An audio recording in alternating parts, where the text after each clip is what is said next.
So, big debate last night. I want to talk a little bit about that with you, Ann. Sure. It was a debate between Andrew Gillum, mayor of Tallahassee, and Richard Corcoran, Speaker of the Florida House.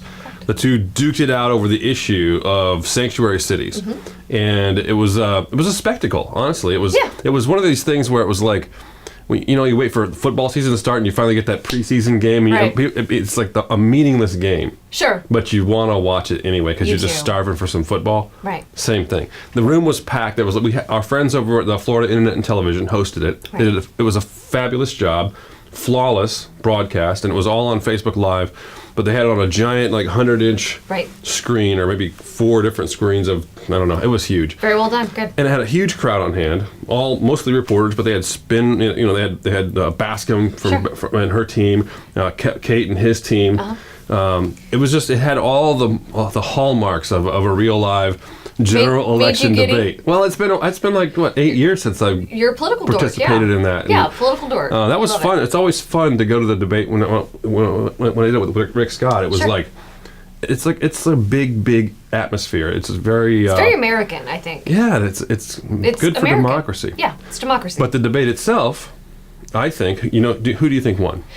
I would call it even. I don't think anyone won. I don't think anybody lost. Well, Richard Corcoran cleaned his clock. I don't think so. I really don't think so. You know why he cleaned his clock? Because he's right on the issue. That's the only reason. But both guys won. I agree with you. Both guys are winners. So it's an opinion on your part that Richard Corcoran won. It's a fact. You agree with him on the issue. Mayor Gillum's position is bankrupt. He wants to talk all day long about immigrants when the debate is not about immigrants. It is about illegal immigrants. And Corcoran made that point. His issue is this is about illegal aliens that will one day impact current immigrants who are legal to be here. You said illegal, right? That's what Gillum wouldn't say. But will eventually impact immigrants. But see, here's the other thing. You and Corcoran cannot talk about what it feels like to be a brown person in America. Oh, you're going to play the race card on me now. I am. That's what Gillum did. But see, he's right. He's got credibility in the matter. You and Richard Corcoran because his skin is brown. Because his skin is brown. Give me a break. That's the most racist thing you've said on my show. And he's also, no, it's fine. He grew up in Miami and had a very, very blue-collar life, where life was a little bit tough. I'm not going to debate with you because you'll beat me probably. I'm going to clean your clock. You'll clean my clock. I don't have my talking points ready. I haven't been working on it. We'll work on it. But both guys won the debate just because they both hit all the talking points that they need to hit for their bases. You said something else earlier before we started rolling. What did you say about both of them? Both of them were very... gubernatorial. Yes. If that's a word, gubernatorial. That means they're governor-like.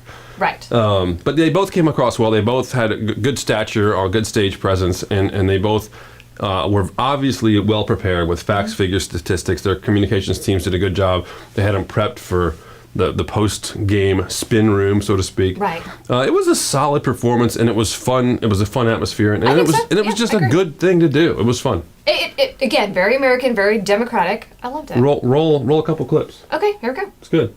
So we filed House Bill 9. House Bill 9 bans sanctuary cities from ever happening in the state of Florida.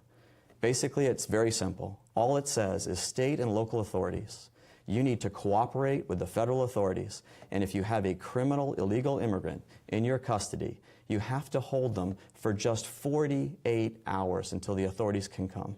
That's all the bill does. What this is about is an ad that the Speaker has chosen to spend $1.4 million across the state of Florida trying to convince Floridians that undocumented persons are either murderers or all out intent to harm us. But in some ways, it's not just about that. It's also about who we are as a state and who we want to be, the kind of state that we want to leave for our children and our children's children. I believe one of the reasons that the Speaker chose not to have this debate in front of a live audience of people is because he didn't want to have to look in the faces of immigrants and of dreamers and try to defend his indefensible position. For those of you who are watching at home or wherever it is that you may be watching this evening, I want you to know that I'm not standing here today just for myself. In fact, I'm standing here today for every single one of you and anybody who has ever been told that they don't belong. Gillum, I'll say it again. The only people who benefit from you and I jumping into the arena and having this debate are the people of the state of Florida, and my hat's off to you for doing so. All right, so let me ask you this. Was there a Ronald Reagan moment for you in all of this? No. Me No, neither. that wasn't a killer. There was a couple of good lines. Sure. And I felt like there was a couple of moments that could have been even better, but, Right. I think the Canada joke or not joke, but the Canada remark by Gillum. You wanted it to be a joke. It could have been a really well done joke that made a point, but he just kind of missed that one. Right. But it's okay. I mean, it was no harm done. Right. But I think just he don't missed think it's it. in his demeanor to throw a punch like that. Andrew doesn't do that. Yeah, but he's that's part of showmanship in politics. maybe, but it's still he's still going to be himself while he's doing his thing. What I liked the analogy that Corcoran made about when Gillum wants to talk about undocumented people. Mm-hmm. Corcoran made a point about comparing it to if he steals a car. He says, if I steal your car and the police pull me over and ask for proof of ownership, they're not going to declare me an undocumented owner of the vehicle. They're Sure. going to declare me illegally in possession of the vehicle. And that's all he's doing when he calls them illegal immigrants. Whereas the rhetoric on the left is undocumented people. Well, it's illegal. They're breaking the law, and that's Corcoran's point. I thought he made it. I thought it was a solid analogy. I think I get it. I do. But at the same time, I think Andrew's point is there are plenty of people in this country who aren't going to travel around with all these papers that you would have to have. And I understand having family members in the country who are not citizens. I get it. It's a little bit scary. If this were to happen, if this goes through, it does. I'm not sure it's scary to follow the law. It's just not scary. If you're in compliance with the law, there's nothing scary. But does it not Follow open up the law. Does it not open up Nothing opportunity for people to be possibly targeted, even if they are? I mean, it happens already. It's right. going to open. It happens open already. it So up what do you say? Even more, I think. So it's an interesting debate. I'm glad they did it. And again, I don't think there was a clear, true winner. Yeah, I think they're both winners. Yes, Just because they did it, because it elevated their profile, they both won headlines around the state. And that's what they're trying to do right now as candidates and potential candidates for governor. So. Well, no, one is definitely a candidate. What's the other one doing? Well, he's thinking about it. He's thinking about it. Corcoran's thinking about it. Gillum, I don't know that Gillum's a viable candidate just because he's extremely vulnerable on attacks and things. He's dealing with the mess here in Tallahassee, Right. and I think opponents are going to just clobber him with that, even if he has no connection to it whatsoever. In politics, he's going to get clobbered with it. So I think that's a huge hurdle for him to overcome. I think Corcoran's big hurdle is still going to be money. He's going to have a hard time. I think Ron DeSantis, his challenge is also money.